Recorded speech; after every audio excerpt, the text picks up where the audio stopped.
Olá, você está no canal de leituras da Thelma. O livro de hoje chama-se Dom Casmurro, de Machado de Assis. Narração, Thelma Schinkelmann. Parte 11. Capítulo 35. O protonotário apostólico. Enfim, peguei dos livros e corri à lição. Não corri precisamente. A meio do caminho, parei, advertindo que devia ser muito tarde e podiam ler-me no semblante alguma coisa. Tive ideia de mentir, alegar uma vertigem que me houvesse deitado ao chão, mas o susto que causaria à minha mãe fez-me rejeitá-la. Pensei em prometer algumas dezenas de Padre Nossos. Tinha, porém, outra promessa em aberto e outro favor pendente. Não, vamos ver. Fui andando, ouvi vozes alegres, conversavam ruidosamente. Quando entrei na sala, ninguém ralhou comigo. O padre Cabral recebera na véspera um recado do internúncio. Foi ter com ele e soube que, por decreto pontifício, acabava de ser nomeado protonotário apostólico.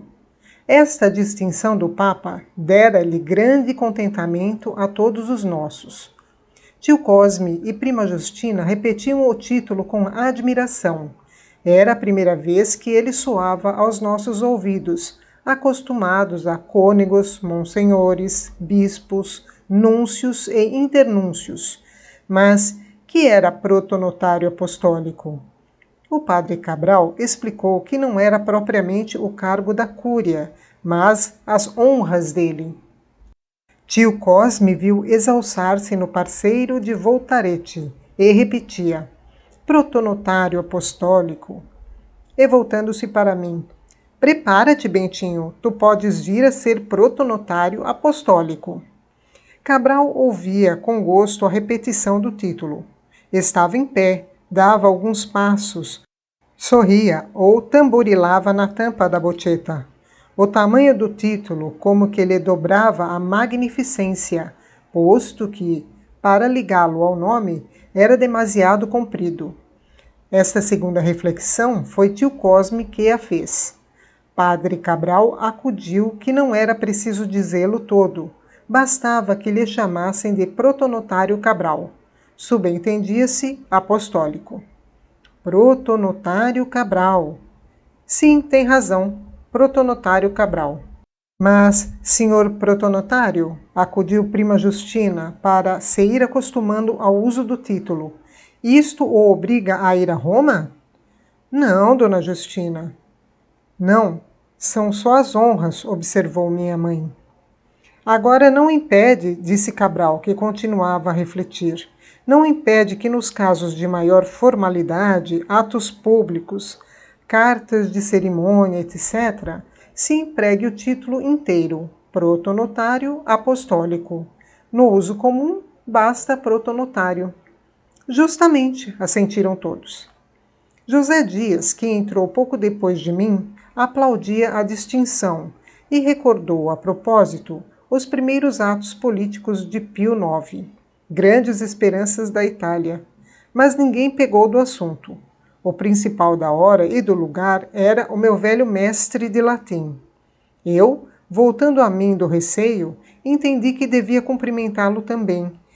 E este aplauso não lhe foi menos ao coração que os outros. Bateu-me na bochecha paternalmente e acabou dando-me férias. Era muita felicidade para uma só hora. Um beijo e férias. Creio que o meu rosto disse isso mesmo, porque tio Cosme, sacudindo a barriga, chamou-me Peralta. Mas José Dias corrigiu a alegria. Não tem que festejar a vadiação. O latim sempre lhe há de ser preciso, ainda que não venha a ser padre. Conheci aqui o meu homem. Era a primeira palavra, a semente lançada à terra, assim de passagem, como para acostumar os ouvidos da família. Minha mãe sorriu para mim, cheia de amor e de tristeza, mas respondeu logo: há de ser padre, e padre bonito. Não se esqueça, Mana Glória, que protonotário também, protonotário apostólico. O protonotário Santiago, acentuou Cabral. Se a intenção do meu mestre de latim era ir acostumando ao uso do título com o nome, não sei bem. O que sei é que quando ouvi o meu nome ligado a tal título, deu-me vontade de dizer um desaforo. Mas a vontade aqui foi antes uma ideia sem língua, que se deixou ficar quieta e muda, tal como daí a pouco outras ideias. Mas essas pedem um capítulo especial. Rematemos este dizendo que o mestre de latim falou algum tempo de minha ordenação eclesiástica, ainda que sem grande interesse. Ele buscava um assunto alheio para se mostrar esquecido da própria glória, mas era esta que o deslumbrava na ocasião. Era um velho magro, sereno, dotado de qualidades boas. Alguns defeitos tinha. O mais excelso deles era ser guloso, não propriamente glutão. Comia pouco, mas estimava o fino e o raro, e a nossa cozinha, se era simples, era menos pobre que a dele. Assim, quando minha mãe lhe disse que viesse jantar, a fim de se lhe fazer uma saúde, os olhos com que aceitou seriam de protonotário, mas não eram apostólicos. E, para agradar minha mãe, novamente pegou em mim, descrevendo o meu futuro eclesiástico, e queria saber se ia para o seminário agora, no próximo ano. E oferecia-se a falar ao senhor bispo, tudo marquetado no protonotário Santiago. Capítulo 36. Ideias sem pernas e ideias sem braços. Deixei-os, a pretexto de brincar, e fui-me outra vez a pensar na aventura da manhã. Era o que melhor podia fazer, sem latim e até com latim. Ao cabo de 5 minutos, lembrou-me ir correndo à casa da vizinha, agarrar Capitu, desfazer-lhe as tranças, refazê-las e concluí-las daquela maneira particular, boca sobre boca. É isso, vamos, é isso. Ideia só, ideia sem pernas. As outras pernas não queriam correr nem andar. Muito depois é que se saíram vagarosamente e levaram-me à casa de Capitu. Quando ali cheguei, dei com ela na sala, na mesma sala, sentada na marquesa, almofada no regaço, cozendo em paz.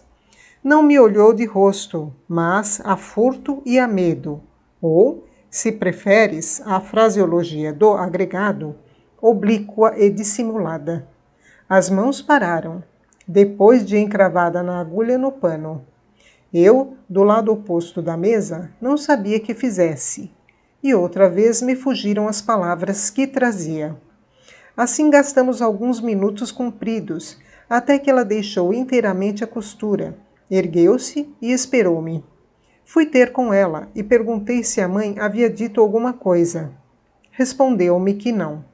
A boca com que respondeu era tal que cuido haver-me provocado um gesto de aproximação. Certo é que Capitu recuou um pouco. Era ocasião de pegá-la, puxá-la, beijá-la. Ideias só, ideias sem braço. Os meus ficaram caídos e mortos. Não conhecia nada da escritura. Se conhecesse, é provável que o espírito de Satanás me fizesse dar à língua mística do cântico um sentido direto e natural. Então, obedeceria ao primeiro versículo, abre aspas, aplique ele os lábios, dando-me o ósculo da sua boca, fecha aspas. E pelo que respeita aos braços, que tinha inertes, bastaria cumprir o versículo 6º do capítulo 2º, abre aspas.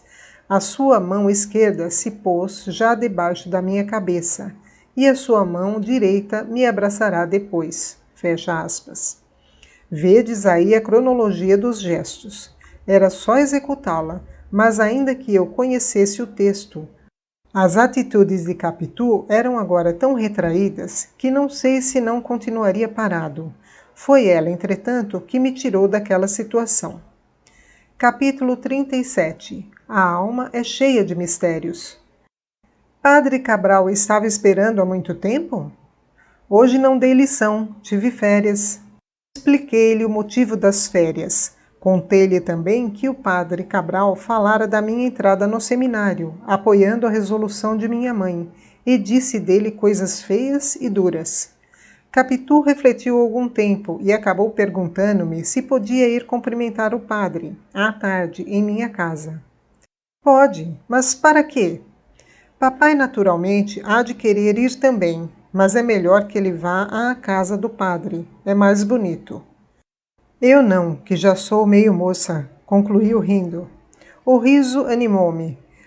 As palavras pareciam ser uma troça consigo mesma, uma vez que, desde manhã, era mulher, como eu era homem. Achei-lhe graça e, para dizer tudo, quis provar-lhe que era moça inteira. Peguei-lhe levemente na mão direita, depois na esquerda, e fiquei assim pasmado e trêmulo. Era a ideia com mãos. Quis puxar-as de Capitu, para obrigá-la a vir atrás delas, mas ainda agora a ação não respondeu à intenção. Contudo, achei-me forte e atrevido.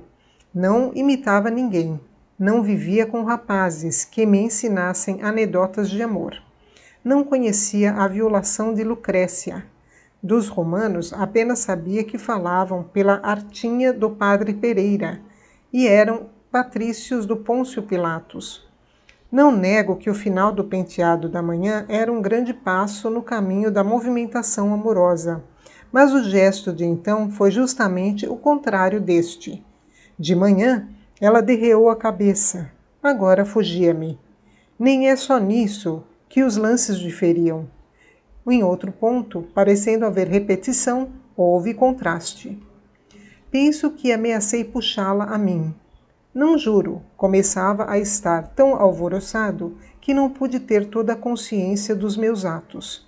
Mas concluo que sim, porque ela recuou e quis tirar as mãos das minhas.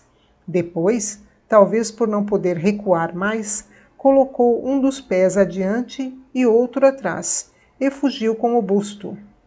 Foi este gesto que me obrigou a reter-lhe as mãos com força.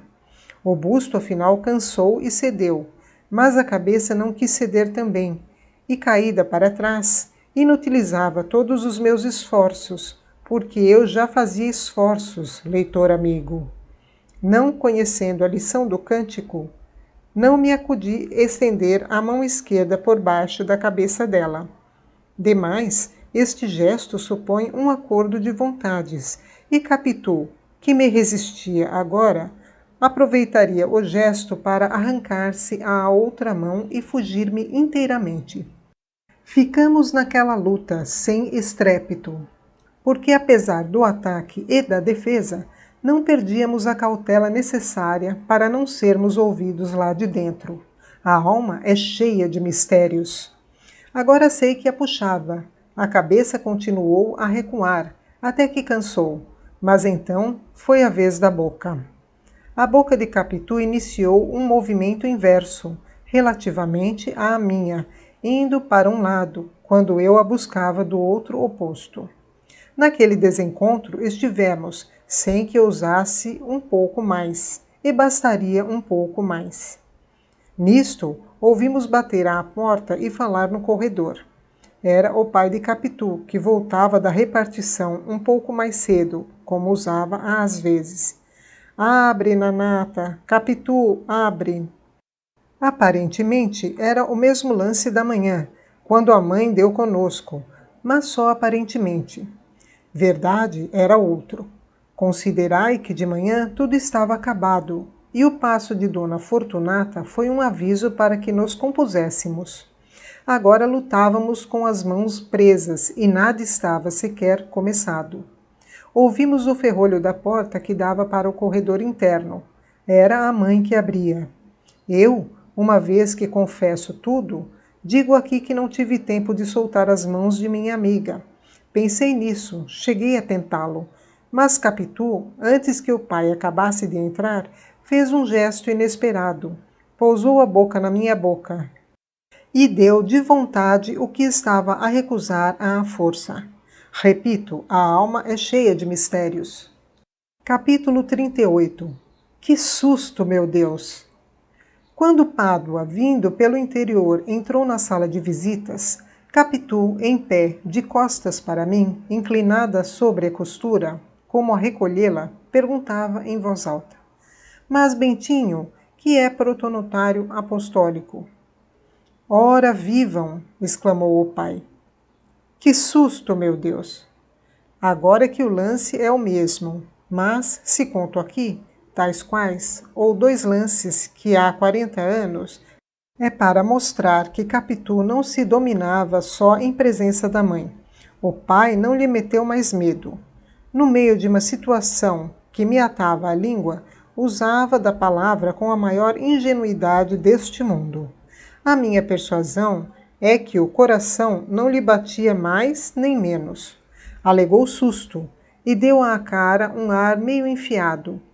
Mas eu, que sabia tudo, vi que era mentira e fiquei com inveja.